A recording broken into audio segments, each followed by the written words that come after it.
Shalom, que la grâce et la paix de notre Elohim vous soient multipliées. Nous bénissons Yahvé pour ce matin glorieux qui vient de nous accorder, afin que nous puissions continuer à partager la parole ensemble avec vous. Nous sommes en train d'exposer sur cet ouvrage la position des croyants après l'œuvre achevée à la croix. Il est important que nous puissions comprendre notre position et notre identité. C'est ce qui nous permettront de pouvoir exercer l'autorité et le pouvoir que Yahushua nous a accordé par la croix. Je vous ai dit que la croix, c'est la puissance d'Elohim qui sauve, et la résurrection, c'est la puissance d'Elohim qui nous communique la vie divine. N'oublions jamais, nous sommes dans notre 5e leçon, cela veut dire il y a la première leçon, 2e, 3e et 4e. Avant que nous puissions entrer dans les détails de cet ouvrage, je voudrais que nous puissions remercier Yahweh ensemble et de lui dire merci pour ce matin glorieux. Prions. Père, merci pour ces moments. L'honneur et la gloire revient en toi, notre Eloah et Shaddai. Guide-nous, enseigne-nous, révèle-nous ta parole avec ton peuple. À ton nom glorieux, notre Adonai Yahushua. Amen. Alors, je vous ai expliqué, ça c'est la croix. Il y a une vie avant la croix et il y a une vie après la croix. Alors, avant la croix, je l'ai démontré, nous tous, on s'est retrouvés dans le péché sous l'autorité de Satan et nos traditions. C'est vraiment un point important que nous devons retenir.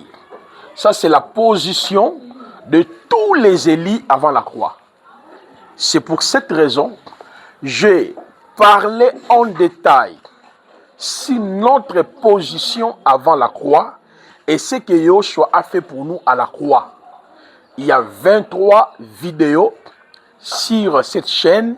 Allez sur le playlist, vous trouverez ça, où j'ai décortiqué ce que nous étions avant la croix, ce que Yahushua a fait pour nous à la croix.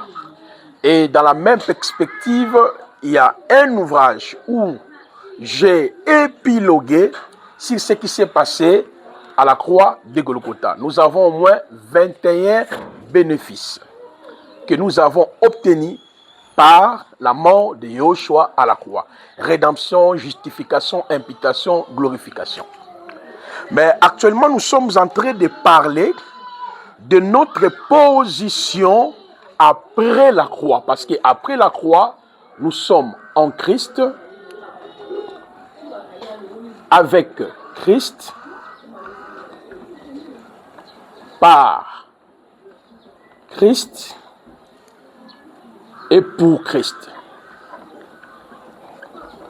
Alors, en Christ, avec Christ, par Christ et pour Christ, découle de ces deux faits, de la croix et la résurrection. La croix et la résurrection nous permettent d'être en Christ, avec Christ, par Christ et pour Christ. Le fait que nous sommes en Christ, avec Christ, par Christ et pour Christ, nous avons une position supérieure. Cette position est liée au triomphe éternel de Yahushua. Colossiens 2, le verset 13-14, où il a triomphé ici à la croix. Il est devenu notre sotéria, comme on avait expliqué, notre salut, notre sonzo, notre aphésis. Ça, c'est le triomphe éternel. Ce triomphe touche le péché invisible, le péché visible, la puissance de Satan et de ses démons et nos traditions. C'est en ces moments-là, nous qui sommes en Christ, avec Christ, par Christ et pour Christ, nous vivons le triomphe éternel que Mashiach a accompli, selon Colossiens 2, 13, 14, notez, Éphésiens chapitre 1er, le verset 20 à 21, nous les vivons par rapport à notre position et à notre identité. 2 Corinthiens 2, le verset 14.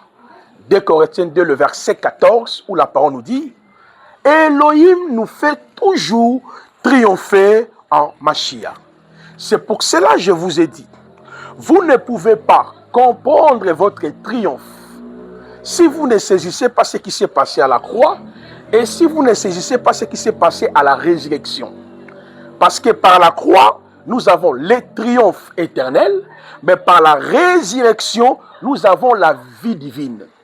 Et cette vie divine est présentée, parce que nous sommes dans le chapitre 1er, je vous ai dit que cet ouvrage a 2 chapitres. Le premier chapitre est la nouvelle position et identité des croyants après l'œuvre achevée de Yahushua à la croix.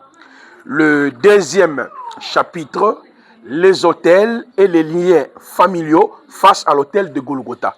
On n'est pas encore arrivé là, nous sommes dans le premier chapitre.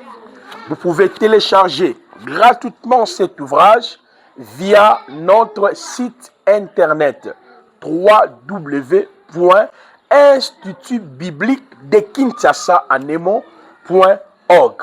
C'est très important, télécharger ça. Et comme chaque matin, nous sommes en train de cogiter si c'est libellé, et ça vous permettra, ça nous permettront tous de pouvoir repérer et de comprendre, n'est-ce pas, la position ou notre identité à travers la croix et la résurrection. Hélas, je vous ai dit, notre identité dans les textes bibliques, Yahweh les a présentés de cette façon par plusieurs expressions que nous avons exposées dans le chapitre 1er, fiancé et épouse de Hamashiach, l'enfant d'Elohim, une nation sainte, le peuple acquis, les ouvriers avec Yahushua, les ambassadeurs de Hamashiach, les laboureurs de Hamashiach, le roi d'Elohim, les sacrificateurs ou prêtres d'Elohim, l'église de Yahushua, le troupeau, les brebis et les agneaux d'Elohim, l'ensemble d'Elohim ou des saints, les pierres vivantes, les aigles de Hamashiach, la maison d'Elohim, les temples du Saint-Esprit, les concitoyens des saints, les athlètes et les soldats d'Elohim, les étrangers et voyageurs silateurs, les lettres d'Elohim, le sel de la terre, la lumière du monde et les 7 chandeliers, les champs et l'édifice d'Elohim, l'ouvrage d'Elohim, le témoin de Yahushua, les missionnaires d'Elohim, l'esclave et serviteur d'Elohim, les concitoyens des cieux, les gestionnaires intendants d'Elohim, les frères de Yahushua et les amis de l'époux.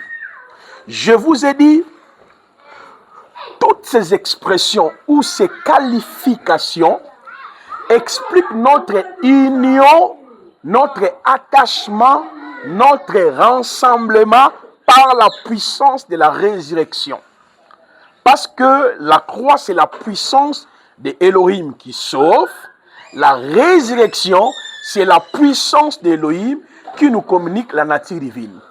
C'est pour cette raison, nous avons déjà décortiqué que veut dire fiancé et épouse du Seigneur. Donc, je n'ai pas le temps de pouvoir revenir sur cet aspect. C'est à vous de revoir la leçon 3 où vous trouverez tous ces détails. Alors, ce matin, je voudrais que nous puissions parler sur l'expression enfant d'Elohim. Parce que tout le monde, ou nous tous, nous avons l'habitude de les attester que nous sommes enfants d'Elohim. Qu'est-ce que cela veut dire lorsque la Bible nous appelle enfants d'Elohim? Et le Seigneur le permettra aussi, nous expliquerons l'expression une nation sainte, le peuple acquis ce matin. Si on n'aura pas le temps, peut-être demain on va continuer. Parce que je ne veux pas que nous puissions aller très vite. Quand vous avez déjà l'ouvrage, vous avez suffisamment le temps de lire et de suivre la vidéo. Mon numéro est là. Si vous voulez poser vos questions, vous pouvez me contacter. Ce n'est pas un problème. Alors, avant que nous puissions toucher l'expression qui est liée à notre identification en Christ, avec Christ, pour Christ et par Christ, enfant de Dieu, que veut dire enfant d'Élohim, parce que cela est lié à la puissance de la résurrection. Que cela veut dire, enfant d'Élohim? Alors, je voudrais d'abord revenir sur une illustration dans l'Ancien Testament. Parce que AT, c'est-à-dire Ancien Testament, l'Ancien Testament, c'est ombre. On trouve les types, on trouve des figures, on trouve les images. Ça, c'est l'Ancien Testament. On appelle ça ombre, type, figure, image ou allégorique. Ce sont des choses qu'on a vues ici le cours, comment interpréter. Pourquoi je commence dans l'Ancien Testament avant de toucher le sens de l'expression enfant d'Élohim? Parce que Yehoshua HaMashiach, lorsqu'il est venu dans Luc chapitre 44, versets 44 à 46, Jean chapitre 5, 38 à 48, il a dit, dans la loi, parce que l'Ancien Testament est appelé la loi, le psaume, le prophète. Il dit, dans la loi, dans le psaume, dans le prophète, il est question de lui. Écoutez très bien. Parce que la position et l'identité que nous avons en Yehoshua découlent de ce qu'il est pour nous et de ce qu'il a fait pour nous. Alors, il disait que dans la loi, dans le psaume, dans le prophète, il est question de lui. Dans Jean 5, 38 à 49, il pouvait dire, vous sondez les Écritures, vous pensez en elles avoir la vie éternelle, ce sont elles qui rendent témoignage de moi. Donc, l'Ancien Testament dans son ensemble s'appelle aussi l'Écriture ou les Écritures, ça s'appelle aussi Moïse. Selon Yehoshua, lorsque nous lisons l'Ancien Testament, nous devons voir son œuvre de la rédemption, sa mission. Bref. Pourquoi je suis allé dans l'Ancien Testament? C'est pour vous donner une très belle illustration au sujet de notre position, de notre identité avant d'expliquer enfant d'Élohim. Je viens de le dire, toutes les expressions précitées expliquent notre union, notre identification, notre attachement. Je vais prendre la sortie des enfants d'Israël en Égypte. Nous sommes dans le livre d'Exode 15. Regardez, cette illustration de l'Ancien Testament nous renvoie dans la notion de notre position, dans notre identité. Je nous ai dit, l'ignorance de notre identité et l'ignorance de notre position permet à Satan, à ses démons, de pouvoir exercer leur autorité, leur domination dans nos vies. David connaissait son identité. Voilà pourquoi il n'a pas eu peur de Goliath. Les apôtres connaissaient leur identité. Yehoshua HaMashiach devant Satan, il connaissait son identité. Adam connaissait son identité avant sa chute. Vous voyez ça, mes chers frères? Alors, je prends Exode chapitre 15, le Shemot, chapitre 15. Nous allons lire à partir du verset 23 à 25. Et après, nous allons toucher l'expression enfant d'Élohim. La parole nous dit ceci.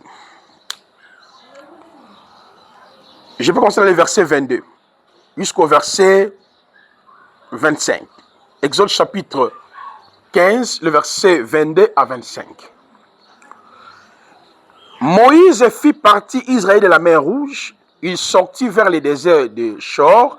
Après 3 jours de marche dans le désert, il n'en trouvait pas d'eau. Il vint à Mara, mais ne put boire de l'eau de Mara parce qu'elle était amère. C'est pourquoi son nom fut appelé Mara. Le peuple murmura contre Moïse en disant, « Que boirons-nous » Il cria à Yahweh et Yahweh lui montra un arbre ou un bois. Regardez très bien, bien-aimés, ce texte est tellement magnifique parce que ça nous permet de pouvoir comprendre notre identité. Regardez. Il jeta dans l'eau, l'eau devint douce. C'est là qu'il fixa une ordonnance, un jugement. C'est là qu'il le prouva. Ici, on voit la sortie des enfants d'Israël en Égypte. Et qu'est-ce qui se passe ensuite? Le peuple a trouvé l'eau. Mais il n'y avait pas la possibilité, comme dit le texte ici, de pouvoir boire cette eau parce qu'elle était amère. C'est là même la signification du mot Mara, amertir, amer.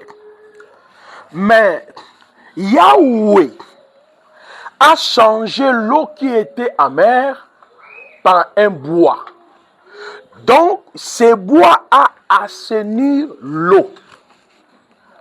Et ça a permis le peuple de vivre ou d'être dans un climat pacifique, d'avoir une position pacifique, d'être dans la joie. Alors, cette histoire, comme Yoshua le disait, la loi, le psaume, le prophète parlaient à mon sujet, c'est une belle illustration de ce que Mashiach a fait pour nous à la croix et la puissance de la résurrection. Yoshua est le bois d'assainissement. Ce bois ici, le bois coupé et jeté dans l'eau, ça parle de Yoshua. Parce que l'eau ou les eaux dans le texte biblique, représentent le peuple. Apocalypse 17, 15, 16. L'eau représente des foules, des nations, des peuples. Alors, nous tous, on était dans la mecture, c'est-à-dire dans la mort, dans la misère. Or,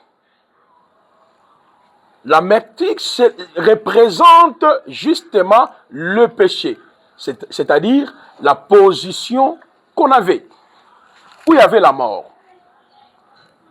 Est-ce que vous comprenez? Donc, les eaux de Mara représentent notre identité avant la croix. Parce que le fait de couper le bois, ça c'est l'œuvre de la croix. Ésaïe 53, le verset 1 à 10, là où Yoshua a été frappé, c'est à la croix de Golgotha. N'oublions jamais, il a dit, il est le bois vert. Lisez Jean chapitre 15, vous allez le voir, même dans le livre des Luc, il se présente comme le bois vert. Alors, il a été coupé. Ça, c'est l'œuvre achevée. Il a été frappé à la croix. Or, quand le bois est coupé, le bois est jeté dans l'eau. Cela veut dire, le but de sa mort, parce que les eaux, ce sont le peuple, le fou et les nations, c'était d'enlever la mort. C'était dans le souci, comme le texte biblique le présente ici, que nous venons de lire, quand le bois est coupé, qu'est-ce qui se passe ici? Le bois fut jeté dans l'eau et l'eau devint douce. Pourquoi? Parce que le bois avait pour mission n'est-ce pas, d'assainir l'eau. L'assainissement touche les péchés ici et le péché avec S, la puissance de Satan, ainsi que nos traditions. Vous voyez, nos traditions. Et l'assainissement de l'eau de Mara veut dire Yahweh a ôté ses péchés, il nous a libérés de l'autorité de Satan et de ses démons, et il nous a libérés de vaines manières que nous avons héritées par nos parents. Et l'eau qui devient douce, c'est ça la puissance de la résurrection. Ça c'est magnifique. Donc par la puissance de la résurrection, les eaux qui représentent le peuple, les foules et les nations, nous avons obtenu une identité nouvelle. On ne pouvait pas obtenir une identité nouvelle sans que le bois soit coupé et jeté dans l'eau. Sans que le Messie quitte, n'est-ce pas, le ciel, arrive sur la terre, passe par la croix, c'est là où les eaux, les foules, les nations, le peuple ont connu le changement. Ils ont eu la nouvelle identité. Les textes de l'Apocalypse 5, 8, le verset 10 à 11, on nous dit, par son sang, il a racheté des hommes, c'est ça les eaux, de toutes tribus, de tout peuple, de toute nation, les eaux de Mara, le peuple d'Élohim, là où il y avait la mort, là où il y avait, mon cher frère, l'amertume, et c'est Yoshua qui a changé notre identité, qui a transformé les eaux, il a changé notre nature. Les eaux qui étaient amères, c'est-à-dire l'homme qui s'est retrouvé dans le péché sans S, le péché avec S, sous l'autorité de Satan et l'autorité des traditions, l'homme a connu un changement radical. C'est pour cela qu'on nous appelle enfants d'Élohim. Alors, l'expression enfant d'Élohim nous renvoie sur notre position étant héritier.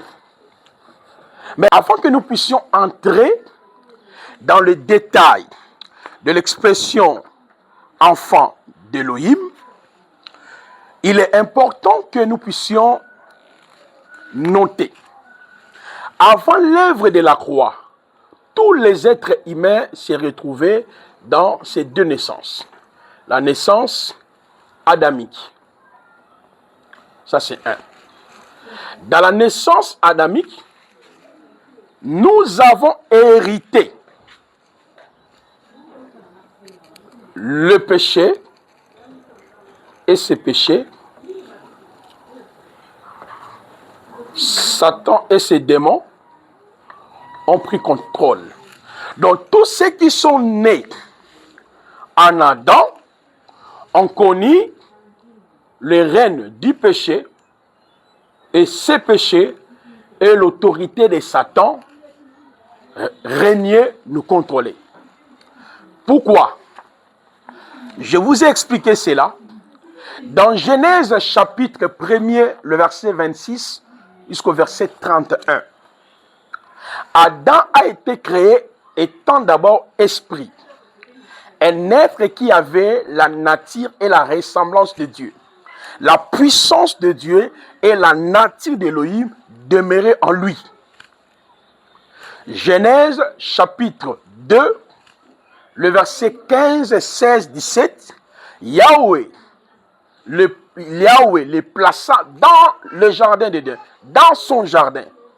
Et il lui avait prohibé, tu pourras manger de tous les arbres du jardin, et tu ne mangeras pas cet arbre, et le jour où tu en mangeras, tu mourras certainement. Et Adam n'a pas pu respecter règles par le biais de sa femme, et vous connaissez la suite, Adam a été évincé. Là, nous sommes dans Genèse 3, le verset 1 à 21, lisez cela religieusement. C'est pour cela, quand Adam tombe dans les péchés, Satan prend le contrôle d'Adam et le contrôle de sa progéniture. Là, c'est Genèse chapitre 5, 1 à 4. On nous parle des deux visages d'Adam. Le premier visage d'Adam, on nous dit, Adam a été créé selon l'image et la ressemblance de Dieu. C'est le premier visage d'Adam. Et quand vous continuez, on nous dit, voici la postérité d'Adam. Là, on nous montre que la postérité d'Adam que nous sommes, nous avons été engendrés selon l'image et la ressemblance d'Adam. Or, l'image et la ressemblance d'Adam représentent le péché au singulier, qui veut dire la violation de la loi. 1 Jean chapitre 3, le verset 3 à 4. L'image et la ressemblance d'Adam représentent le péché étant des actes qu'on pose. L'acte qu'avait posé le fait de prendre le fruit, qu'on appelle le péché visible. L'ivonnerie, l'idolâtrie, mensonge et tout consort. Et à travers l'image et la ressemblance d'Adam, Satan a pris contrôle. Parce que Yahweh dira au Satan, tu mangeras que de la poussière de la terre jusqu'à la fin de tes jours. Genèse 3, 16, 17, 18, 19. Or, dans Genèse 2, 8, 9, on nous dit, Yahweh forma l'homme de la poussière de la terre. Donc l'homme veut dire terrien. Donc quand Yahweh disait au serpent, tu mangeras que la poussière de la terre, sous d'autres mots, Satan, tu domineras sur l'être humain. Pourquoi? Parce que l'être humain a commis le péché. Et lorsque vous lisez Luc chapitre 4, le verset 1er à 10, Satan était formel dans son discours avec Machiar en lui disant, adore-moi, je te donnerai ces royaumes de la terre car il m'a été donné. C'est Genèse 3. Parce que avant la chute d'Adam, le royaume de la terre fut confié à Adam. Genèse 1er, 26 à 31. Où Adam exerçait son autorité sur les animaux célestes, les animaux de la forêt, les animaux aquatiques. Il exerçait une autorité fédérale, un pouvoir totalitaire. Vous voyez ça? C'est ça la première naissance. C'est pour cela, tous les êtres humains, selon la parole, se retrouvent dans la naissance adamique, se retrouvent en même temps dans le péché au singulier, le péché au pluriel et sous l'autorité de Satan à cause d'Adam. Exemple, Actes 17, 24 à 26, où on nous dit, Yahweh Elohim a permis, Actes 17, 24 à 26, que tous les êtres humains sortent d'un seul sang, c'est Adam. Lorsqu'on lit Romains 5, 12, 18, où la parole nous dit, par un seul homme, le péché, ça c'est le péché ici, est entré dans le monde et le péché a touché toutes les races humaines. Vous voyez? Donc, on ne peut pas comprendre la notion de l'enfant d'Élohim si on ne parle pas du bois d'assainissement. Le bois coupé ou l'arbre coupé, jeté dans l'eau et l'eau devient douce. Donc, c'est à partir de la croix qu'on devient enfant d'Élohim. Maintenant, j'arrive. La deuxième information, ça c'est la première information, la première naissance. Et la deuxième information, la naissance biologique. Nous tous, on s'est retrouvés c'est-à-dire chaque être humain a connu une naissance respective. Vous voyez?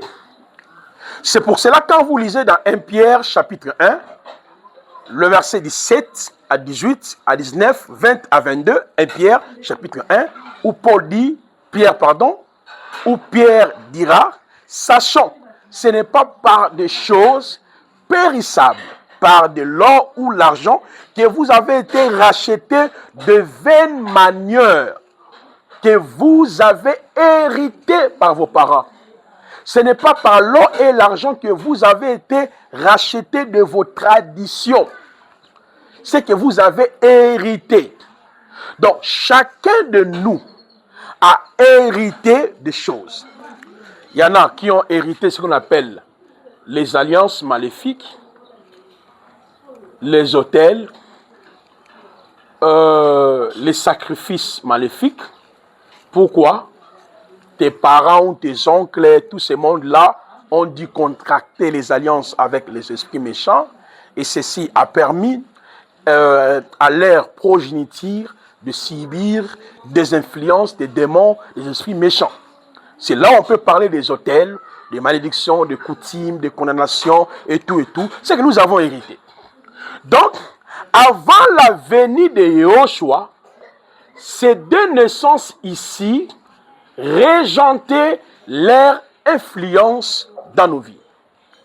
C'est ce qu'on appelle la vie avant la croix. Ah, Elohim Adonai, oh Yoshua HaMashiach.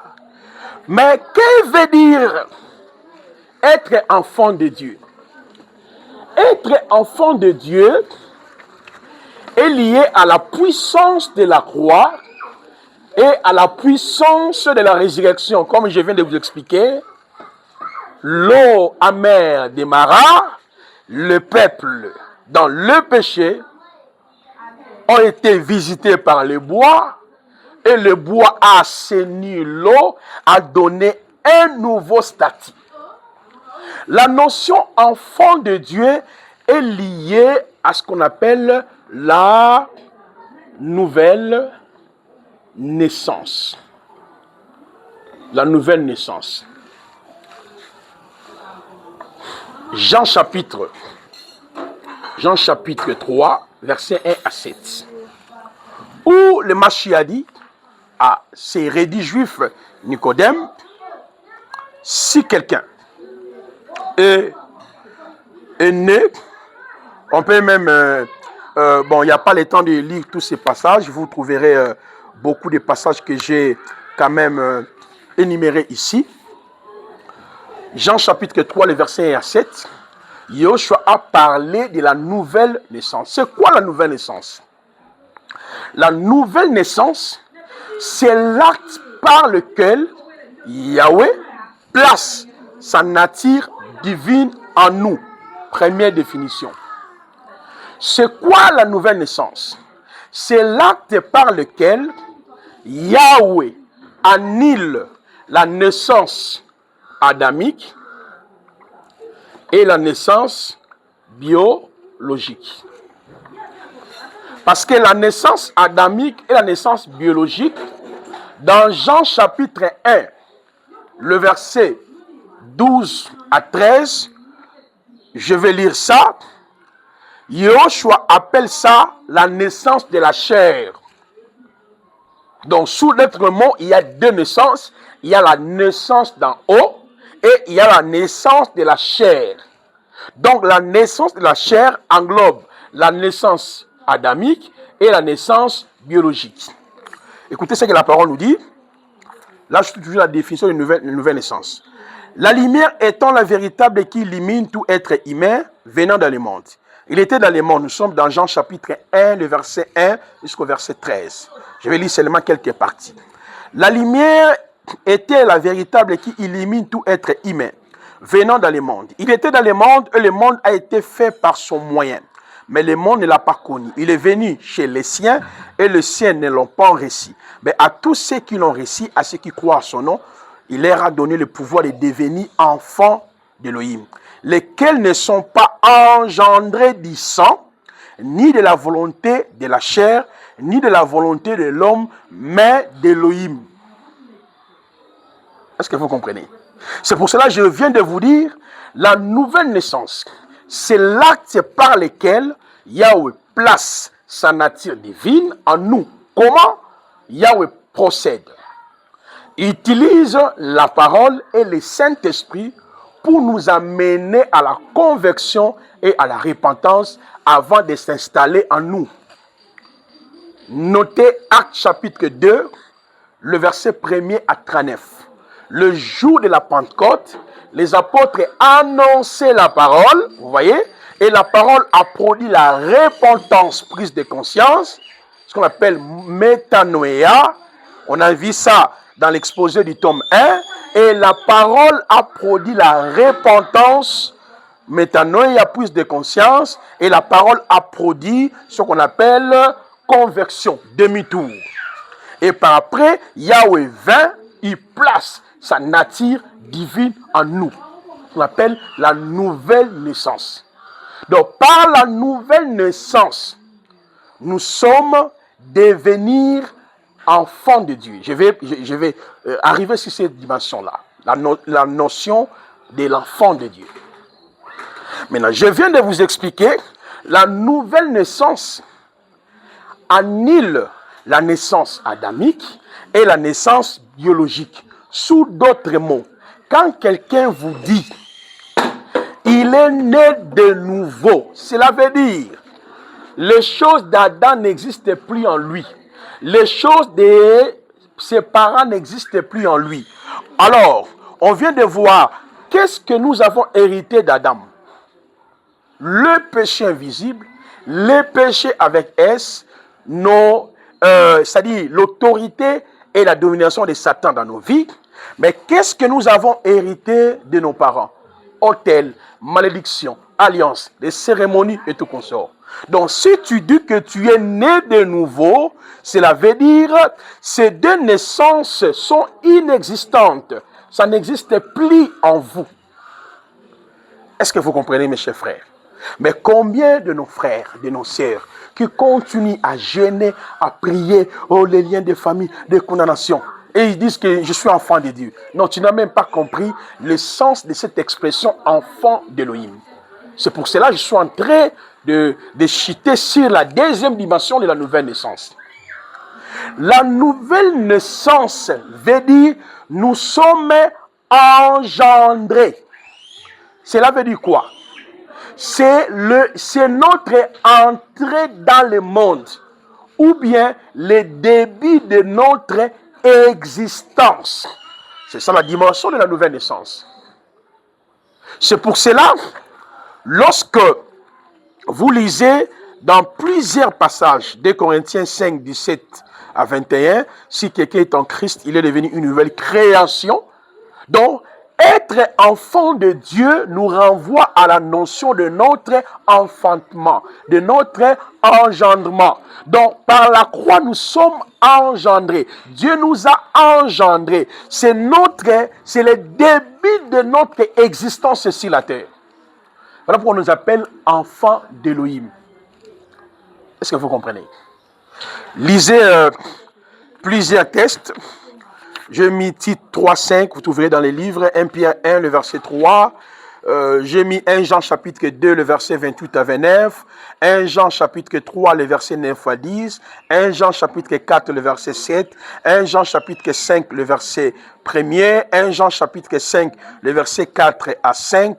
Alors, tous ces passages ici expliquent qu'en réalité, nous avons été engendrés ou nés de Dieu.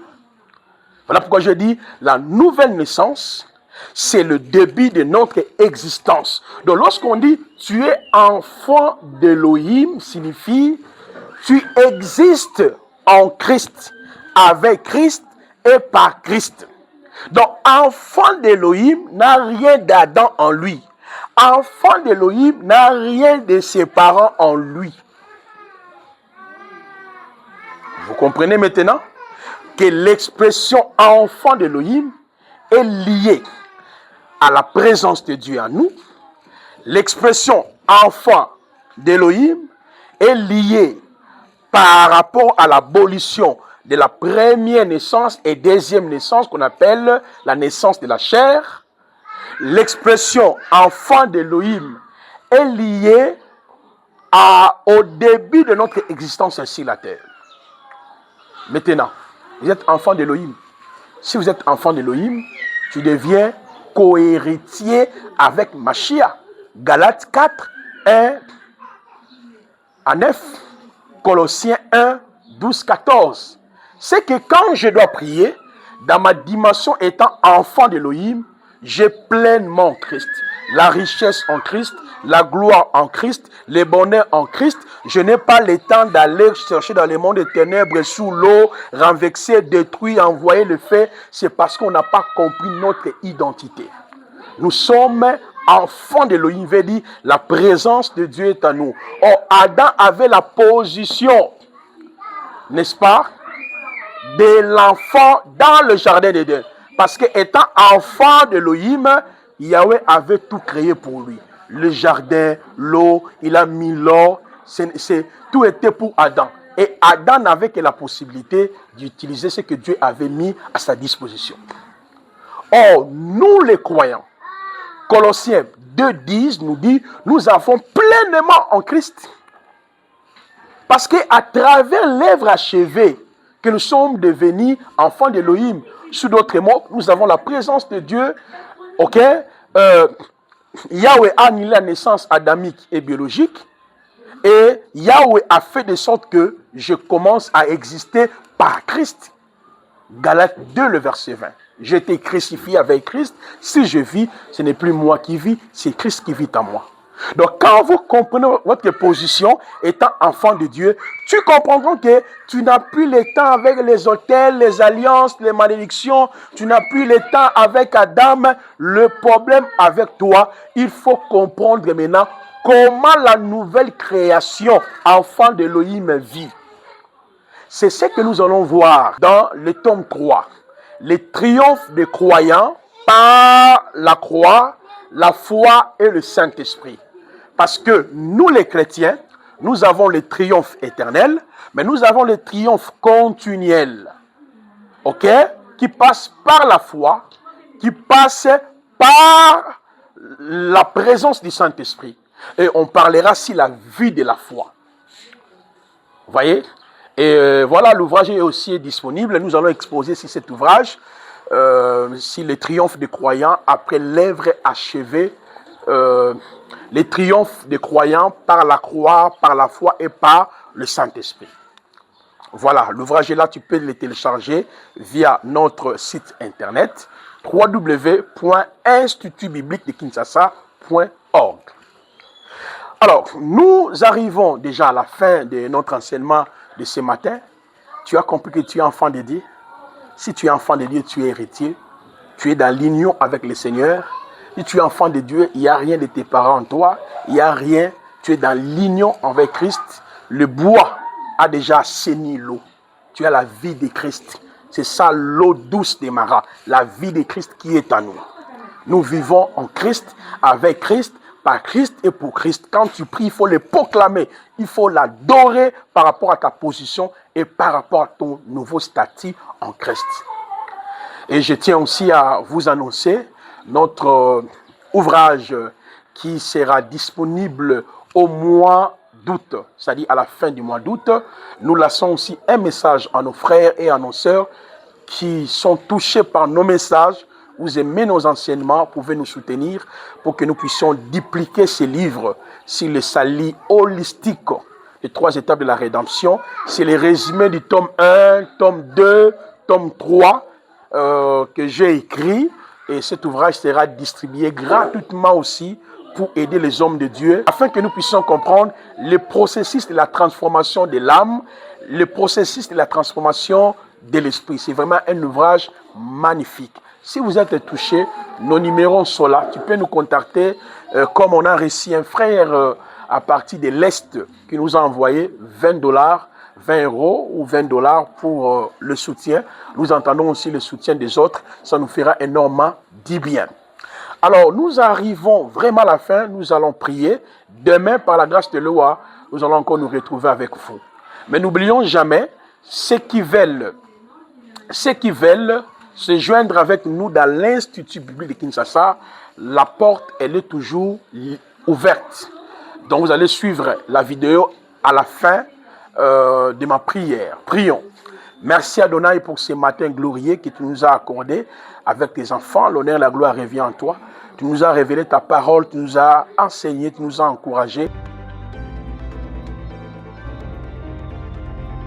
Je vous annonce la nouvelle session de formation biblique en théologie systématique débutera au mois d'août, précisément à la fin du mois. Alors, la porte, elle est ouverte pour tout le monde. Notre Institut biblique de Kinshasa, IBK, a prévu pour les pasteurs, les serviteurs, les servantes de Dieu, les bishops, pour tout le monde, une formation biblique en distance pour une durée d'1 année. Et la formation passe toujours en distance. Nous avons 3 modules. Il y a les cours doctrinaux, les cours prophétiques et le cours typologique. Parmi les cours doctrinaux, nous avons Yehoshua Hamashialogie. Qui est réellement Yehoshua? Est-il Elohim du Vétéo testamentaire? Les 7 paroles prononcées avant, pendant, après, les 3 ailes des ténèbres à la croix par Yehoshua. Les changements du sacerdoce lévitique et l'appel au ministère de la parole selon Ephésiens 4:11. Le lieu du sacerdoce lévitique, type de Yehoshua et son église, les tabernacles. La sotériologie, le mystère du torrent du sanctuaire et la grande vérité sur les salis. L'initiation à la langue hébraïque, comment lire et comprendre la grammaire biblique. L'aperçu panoramique de la Bible, comment interpréter la Bible du Tanakh à la Nouvelle Alliance. La pneumatologie, qui est le Saint-Esprit et comment opérer dans les dons spirituels. L'angéologie biblique, la doctrine des anges du Tanakh à la Nouvelle Alliance. L'histoire de l'Église, la préparation de l'épouse, Église, le mystère caché et révélé. Et nous avons des sous-cours tels que la doctrine de l'enlèvement, la doctrine des tribunaux de Christ, la doctrine des festins de noces de l'agneau, la doctrine du règne millénium, ainsi que la doctrine de la félicité éternelle. À part ces cours doctrinaux, nous avons aussi le cours prophétique. L'interprétation du livre d'Apocalypse, du chapitre 1 au chapitre 22, les 7 sceaux, les 7 trompettes, les 7 coupes de la colère de Yahvé, les 70 ans de captivité d'Israël en Babylone, la prophétie sur les 70 semaines vues par Daniel, la distance d'un jet de pierre et les cailloux blancs, la marque de la bête et le 666, l'Israël et les nations dans les perspectives prophétiques, l'histoire d'Israël dans le passé, présent et futur, l'histoire des nations dans le passé, présent et futur. Ce sont les cours prophétiques que nous avons prévus dans l'Institut biblique de Kinshasa, l'IBK. À part ces cours prophétiques, nous avons aussi les cours typologiques. Les 7 fêtes de Yahweh, plusieurs fêtes dans une seule fête et les autres fêtes. Les 12 fils d'Israël sur la poitrine du souverain sacrificateur. La création en 7 jours, lire et comprendre la pensée de Dieu. Le mystère des chiffres dans la Bible. L'interprétation du livre des cantiques de Salomon. L'interprétation de toutes les paraboles, les 47 paraboles prononcées par Yehoshua, l'étude de quelques personnages bibliques.